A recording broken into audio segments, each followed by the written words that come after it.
अभी हम लोग जा रहे हैं नुब्रा और लेह से निकले हुए लगभग 45 मिनट्स हो गए हैं और हमारे साथ हैं स्टैनियन चौगडुप जी जो government higher secondary school district में लेक्चरर हैं पॉलिटिकल साइंस के। हमारे साथ जा रहे हैं और साथ में हमारे साथ दादा और जीवित भाई जो ड्राइव कर रहे हैं। फ़िलहाल हम लोग लेह से निकले तो पहले ब्लेज मिलता है गैंगलेस और उसके बाद साउथ बुल हम लोग पहुंचने वाले हैं और उसके बाद पहुंचेंगे माइटी खारदुंगला पास। जो भी टूरिस्ट लेह लद्दाख घूमने आते हैं वो नुब्रा वैली ज़रूर जाते हैं। इस हाइट से आप लेह सिटी का भी एक व्यू देख सकते हैं। सो खारदुंगला पास बहुत हाइट पर है। लास्ट ईयर तक खारदुंगला पास वर्ल्ड्स हाईएस्ट मोटरेबल पास था, लेकिन लद्दाख में ही उमलिंगला पास बनने के बाद अब वो वर्ल्ड सेकंड हाईएस्ट है। जब आप लेह से नुब्रा वैली की तरफ जाते हैं तो कह सकते हैं कि एक ड्रीम डेस्टिनेशन होता है खारदुंगला पास। और इतनी हाइट पर अराउंड 18,000 फीट की हाइट पर पहुंचने के लिए बहुत ही घुमावदार रास्तों से हमें गुजरना होता है और हम लोग काफ़ी ऊंचाई पर अब पहुंच गए हैं। सामने बर्फ़ से ढके पहाड़ भी दिख रहे हैं और यही देखने के लिए टूरिस्ट लेह लद्दाख आते हैं। जब आप लद्दाख घूमने आते हैं, जितनी खूबसूरत मंजिल है उससे कहीं ज़्यादा खूबसूरत आपका रास्ता होता है, सफ़र होता है।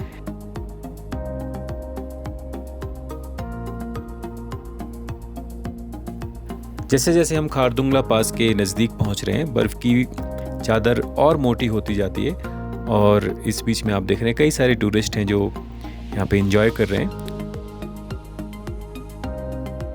टूरिस्ट रास्ते में रुक के फोटोग्राफ्स भी खींचते हैं और साथ में सफ़र को भी एंजॉय करते हुए आगे चलते हैं। थोड़ी देर में हम लोग पहुँचेंगे खारदुंगला टॉप पर।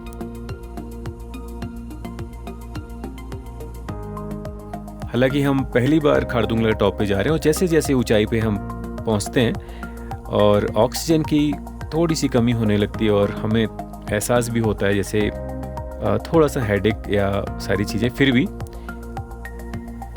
जो अमेजिंग व्यू है इस हाइट पर आके, कई सारे टूरिस्ट हैं, आप देख रहे हैं कितने व्हीकल यहाँ पार्क हुए हैं।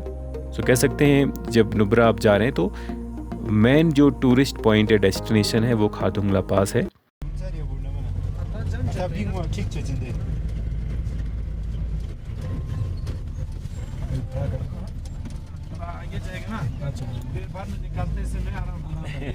सही ये आपका गाड़ी है?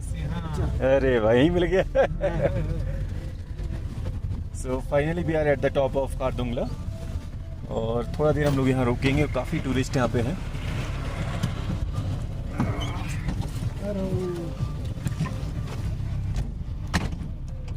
सो आप हमारे पीछे देख सकते हैं काफ़ी टूरिस्ट हैं और काफ़ी बाइकर्स भी हैं यहाँ पे, बाइक्स और अभी भी काफ़ी स्नो है यहाँ पे, काफ़ी बर्फ़ जमी हुई है और लोग फोटोग्राफ्स ले रहे हैं और कुछ वीडियोस भी बना रहे हैं।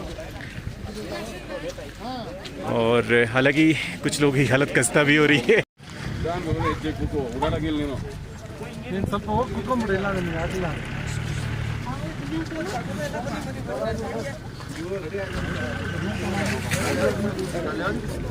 संभल के भाई।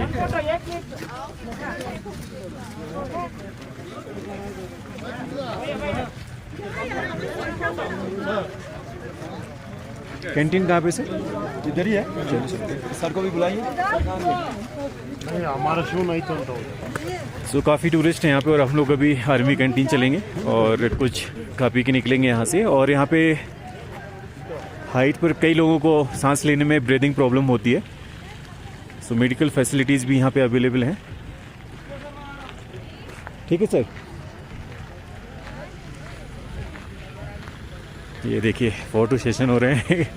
काफ़ी टूरिस्ट हैं इस समय। तो आज 29 अप्रैल है और जैसे हमने आपको पिछले ब्लॉग्स में भी बताया था कि इस बार टूरिस्ट काफ़ी पहले यहाँ पर अप्रैल मंथ से ही पहुँचना स्टार्ट हो गए। ये टूरिस्ट मेडिकल फैसिलिटेशन सेंटर है। अगर किसी को कुछ प्रॉब्लम होती है, इंडियन और Indian army, I think Indian oil ने इसको स्पॉन्सर किया, और एक SBI का ATM भी है। साथ में कुछ शॉप्स भी दिख रही हैं सामने, यहाँ से आप कुछ खरीद सकते हैं। Souvenir shop unit run by Indian army, तो ये भी शॉप जो है इंडियन आर्मी इसको रन करती है। आगे एनर्जी के लिए कुछ जनरेटर भी हैं और कुछ सोलर पैनल्स भी लगे हैं।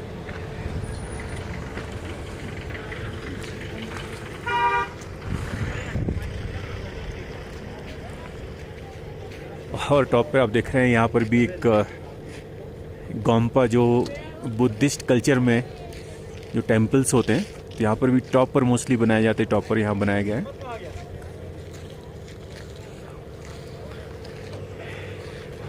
ये हमारे दास सर, हालांकि हम तो पहली बार आ रहे हैं, दास सर तो पहले भी आ चुके हैं। जिगमत वो कोई मिला था शायद उनको, तुम ना थोड़ा सा अगर चाय चाहिए तो पी लेते हैं। हाँ, सर तो नहीं पियेंगे, सर बोल रहे हैं मेरा। मिल गए वो। हाँ, तो आसमान में बादल है और थोड़ा थोड़ा सा स्नो भी गिर रहा है अभी। और जो भी टूरिस्ट हैं यहाँ पे एक स्टॉप जरूर लेते हैं, तो बहुत सारे लोग यहाँ पे दिख रहे हैं अभी। और हम लोग थोड़ा सा ब्रेकफास्ट करेंगे, एक्चुअली सुबह जल्दी निकले थे, तो उसके बाद आगे चलेंगे।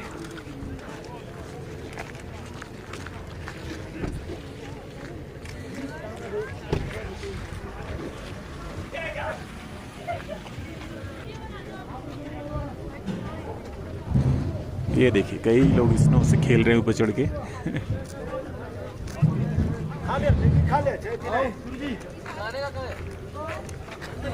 चाय, कॉफी, ब्रेड ऑमलेट और चाउमीन। तो चाय, कॉफ़ी, ब्रेड ऑमलेट और चाउमीन अवेलेबल है, तो हम लोग कुछ यहाँ पे ब्रेकफास्ट करेंगे। चलिए चल देते हैं अंदर, क्या अवेलेबल है देखते हैं।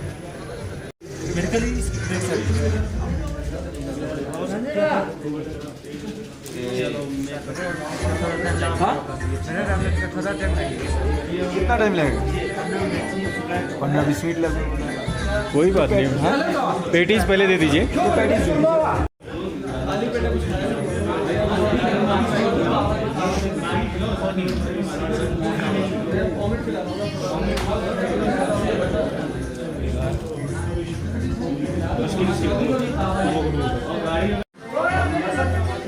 तो अभी हम लोगों ने यहाँ पे ब्रेकफास्ट किया और निकलेंगे यहाँ से थोड़ी देर में। और सच में हाइट पे भी सब कुछ बहुत अच्छा मिला हमें, और हम लोगों ने ब्रेकफास्ट एंजॉय किया काफ़ी। यहाँ से निकलेंगे।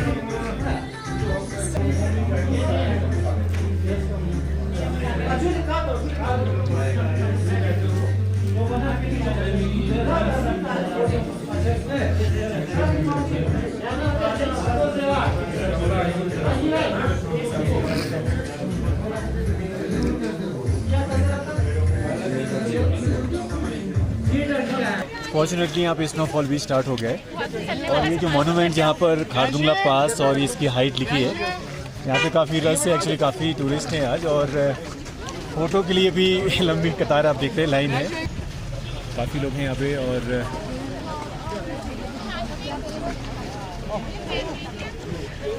तो ये 29 अप्रैल 2022 का डे है और हम लोग खारदुंगला टॉप पर। और इसके बाद हम लोग चलेंगे अब आगे। एक्चुअली हम लोग को डिस्किट पहुंचना है, सो हम लोगों ने लगभग 15-20 मिनट्स यहाँ पे निकला। एक्चुअली जो फर्स्ट है, हम लोग तो लेह में रहते, कोई इशू नहीं है, बट जो टूरिस्ट पहली बार आ रहे हैं तो कोशिश करें, अगर उनको कुछ इश्यूज़ होते हैं, अगर चक्कर आ रहे हैं या फिर दिक्कत सांस लेने में हो रही है, तो ज़्यादा देर यहाँ ना रुके, क्योंकि आगे चल के आपकी ट्रिप भी इससे डिस्टर्ब हो सकती है। तो इस चीज़ का भी ख्याल रखें, एंजॉय करें, बट थोड़ा समझदारी से।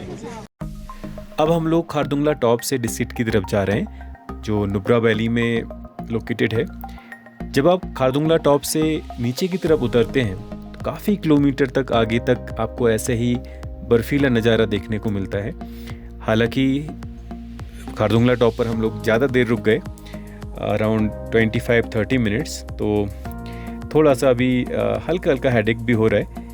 और कई सारे टूरिस्ट ऐसे थे जो बिल्कुल हल्के फुल्के कपड़ों में खारदुंगला टॉप पर पहुंच गए थे।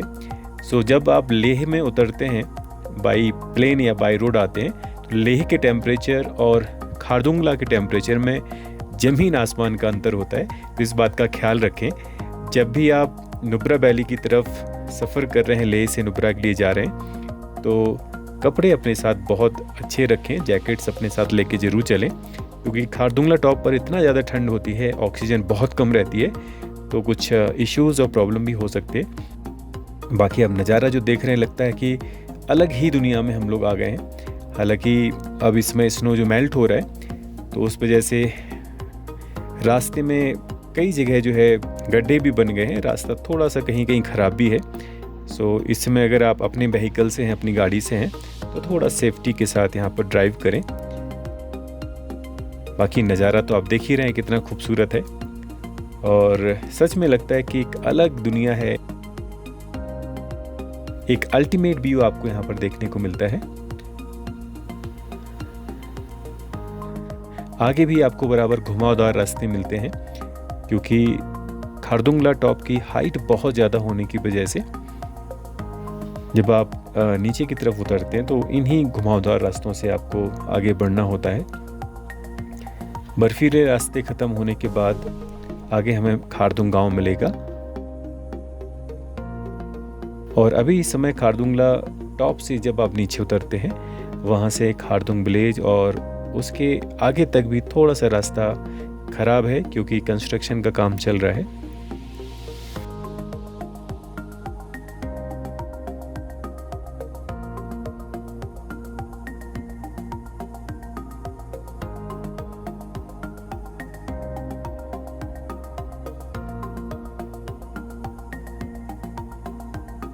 जैसा कि मैंने आपको शुरुआत में ही बताया था, जब आप नुब्रा वैली जाते हैं तो मंजिल से कहीं ज़्यादा आप सफ़र को एंजॉय करते हैं।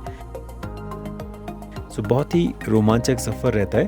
तभी बहुत सारे ऐसे टूरिस्ट भी आपको देखने को मिलेंगे जब इस रूट पे आप जाएंगे, जो मुंबई, कोलकाता या दिल्ली से बाइक से आते हैं, बाइक से सफ़र करते हैं, और लेह से लेके नुब्रा वैली या पेंगोंग लेक तक वो बाइक से ही जाते हैं।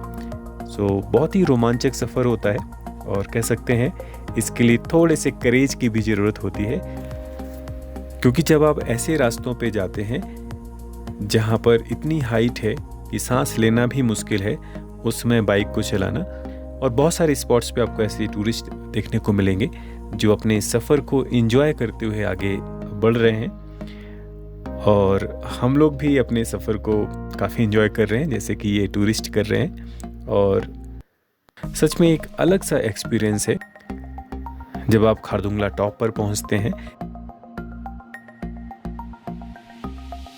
एक अलग सा रोमांचक अनुभव आपको मिलने वाला है जब आप लेह से नुब्रा का सफ़र करते हैं, और स्पेशली जब खारदुंगला पहुंचने वाले होते हैं, और खारदुंगला टॉप के बाद जब आप नीचे की तरफ उतरते हैं, नुब्रा की तरफ जाते हैं, तो एक अलग सी, एक अद्भुत सी दुनिया आपको देखने को मिलती है, और एक ऐसा सफ़र जो आपको हमेशा याद रहने वाला है।